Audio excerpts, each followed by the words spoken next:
Chair Chitrakar, and these are the headlines of the hour. Government plans to relocate entire settlements affected by recent flood and landslides. Finance Ministry begins legworks for resource collection. Minister for Foreign Affairs Arzu Rana directs Nepali embassies in Lebanon and Israel to stay updated on the status of Nepalese living in these countries and provide necessary assistance. Maldivian President Mohammad Muizu leaves for a state visit to India, scheduled to meet Indian Prime Minister Narendra Modi tomorrow. And players' auction for the first edition of Nepal Premier League concluded, the league to be held between November 30 to December 21. The settlements that were swept away by floods last week could not be restored in the same location and needs to be resettled in a new place. The government is set to start a study for the relocation of settlements destroyed by floods and landslides soon. The authority has plans to identify safe areas and transfer them to public land or acquire private land to relocate the settlements. It has already been laid to make a strategy to settle or relocate the settlements, including private houses, government offices, schools, resorts, shops and temples that had been destroyed by the monsoon disasters.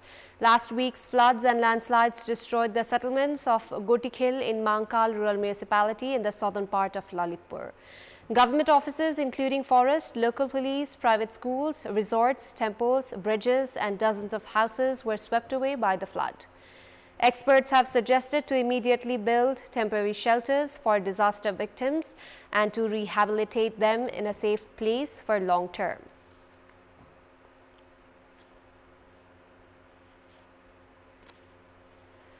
Political parties have said that the money deposited in the disaster relief fund should be utilized so that it reaches the victims on time.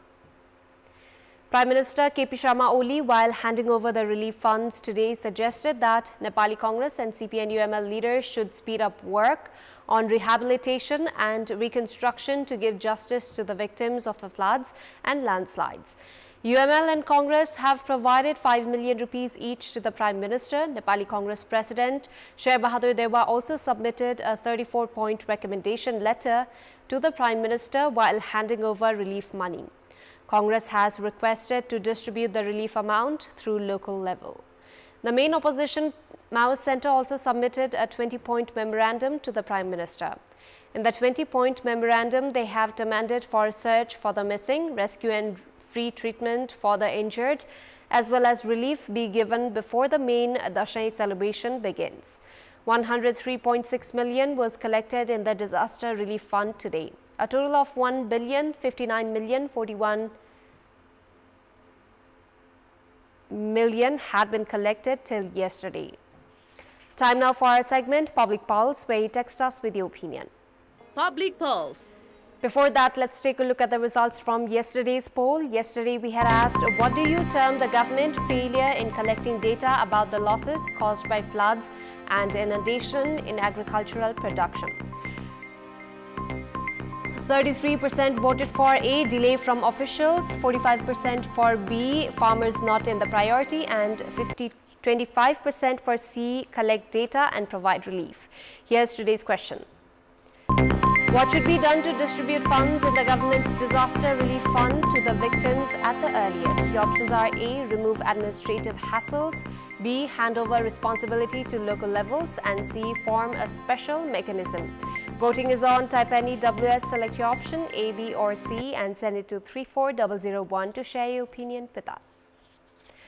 Minister for Foreign Affairs Arzu Rana has directed Nepali embassies in Lebanon and Israel to stay updated on the status of Nepalese living in these countries and provide necessary assistance.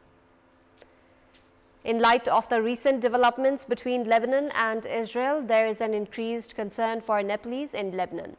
Authorities have advised them to maintain contact with their families. Today, Minister Rana held a virtual meeting with the Nepali ambassadors in both countries to take stock of the situation. She emphasized the importance of reaching out to the Nepalese in Lebanon and coordinating efforts for those who wish to return home immediately. Minister Rana noted that there may be a need to rescue operations to repatriate citizens and instructed relevant officials to prepare for such contingencies. Meanwhile, Sushil Lamsal, the Nepali ambassador to Egypt, who also oversees Lebanon, has reported that no Nepalese have been reported of any issues so far. The tripartite agreement between Nepal Electricity Authority, India's NVVN and Bangladesh Power Development Board has paved way for Nepal to export electricity in South Asia. This has encouraged investors and there are hopes of increased foreign investment. India's transmission line is currently connected to Nepal, Bangladesh, Myanmar and Bhutan. Preparations are underway to extend the connection to Sri Lanka as well. The use of India's transmission line can be a cornerstone for Nepal's energy sector, as Nepal can export hydroelectricity to South Asian countries. On 2nd October, Nepal Electricity Authority signed an agreement with India's NVVN and Bangladesh Power Development Board to sell 40 megawatts electricity. This came after 6 years of concentrated effort. An agreement was reached back in the Nepalese year 2075, 6 years ago, for power collaboration. This was followed by repeated follow-ups during secretary-level meeting between Nepal and India and Bangladesh. Although India had been positive to benefit from the wheeling charges, the agreement took 6 years to come to life.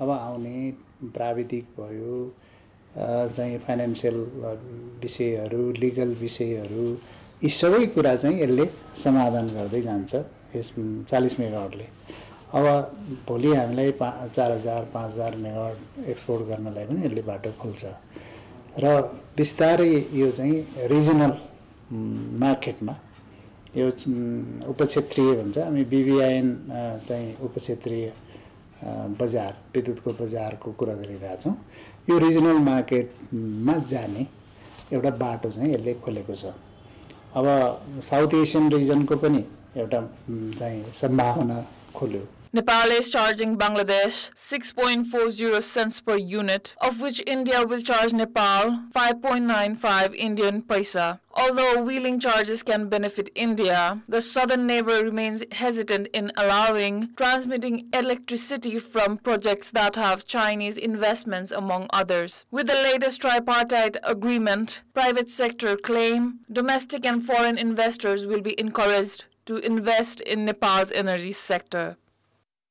संसारले लगानी गर्ने क्षेत्र नेपाल भनेर हेरेछ र यो 40 मेगावाटको सम्झौताले वास्तवमा नेपालमा लगानी गरे पनि नेपालका बिजुली कहीँ न कहीँ जाने रहेछ भन्ने खालको एउटा हो र अर्को कुरा साउथ एसियाले लगानी गरे जस्तो बंगलादेशीले लगानी गरे भारतीयहरूले लगानी गरे भने त झन् यो बिजुली उतै लाने हो झन् प्लस पोइन्ट हुन्छ अब सरकारलाई एकदमै ठूलो चुनौती थपिएको छ प्रेसर थपिएको छ किनभने हामीले 28500 मेगावाट उत्पादन गर्ने भनेर त एउटा दस्तावेज तयार गरिसक्यौं यो भन्दा पहिलो सरकारले पनि गरेको थियो र अहिलेको सरकारले पनि 28500 गर्ने भनेर अगाडि बढाएको छ Bangladesh expects to import 9,000 megawatt electricity from Nepal by the year 2039. At the moment, India's transmission line can transmit 40 megawatts, but works are underway to establish more lines between India and Bangladesh, which suggests the possibility of exporting more power in the future. However, as the procurement agreements for electricity from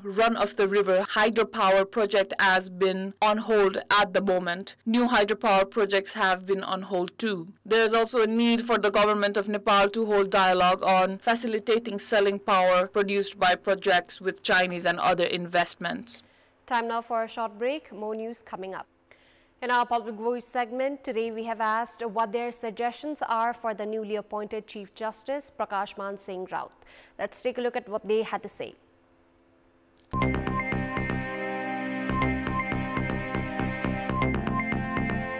विभिन्न राजनीतिक दलहरूले प्रभाव वा दबावमा पार्न सक्छन् त्यसबाट चाहिँ सचेत रहनु होला जनताको चाहिँ काम जुन न्याय माग्न जानुभएको छ छिटो छरितो होस् राजनीति हुनु भएन न्याय सजिलो हुनु पर्यो, सर्वसाधारणको पहुँचभित्र हुनु पर्यो। नेपालमा न्याय किन्न पाइन्छ भन्ने छ, त्यसलाई पनि उहाँले अन्त्य गर्न जरुरी छ। आम नागरिकले छिटो छरितो रूपमा सेवा पाउनुपर्छ, पावर र पहुँचको भन्दा पनि आम नागरिकलाई यस देशमा कानुनी राज्य छ भन्ने प्रत्याभूति दिलाउने गरी काम गर्नुहुनेछ भन्ने सुझाव दिन चाहन्छु। कसैको दबावमा आएर राजनीतिक प्रभावमा आएर निर्णय न्याय हुनु भएन। अदालतमा धेरै फाइलहरू रोकिया छ, त्यो चाहिँ फटाफट गर्ने। संविधानमा व्यवस्था भए अनुसारको कानुनलाई दृढतापूर्वक कार्यान्वयन गर्ने कुरामा चाहिँ उहाँ प्रतिबद्ध भएर लाग्नुपर्छ। न्याय पाउने समय अवधि लामो, त्यसैगरी महँगो हुँदै गइरहेको अवस्था छ।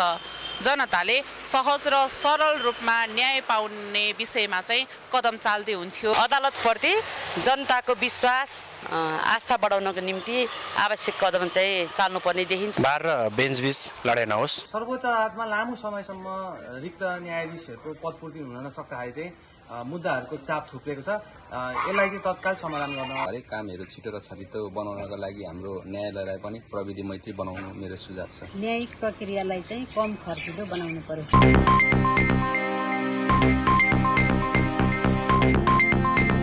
Time now for international update.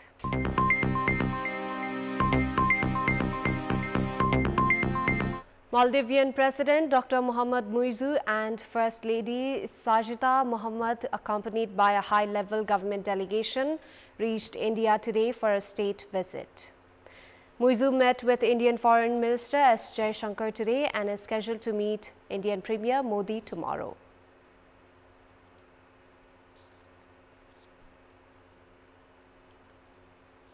Sports news. 12 players have been sold for the highest price of 1.5 million in the Nepal Premier League. A total of 64 players were sold, while 10 Category A players were unsold in the first round. Gulshan Kumar Jha, Lalit Rajbangsi, Anil Shah, Bhim Sarki, Arif Sheikh, Vivek Kumar Yadav, Shahab Alam, Surya Tamang, Lokesh Bam, Pratish JC, Sagar Thakal and Bhim Sarki were sold at 1.5 million. Anil has become the only player to be selected by all 8 teams in the auction. In the first phase of the auction, experienced players like Vinod Bhandari, Puthu Vaskota, Sharad Vishwakar were unsold. 64 players were sold in the first phase. That's all for the moment. Thank you for watching. Good night.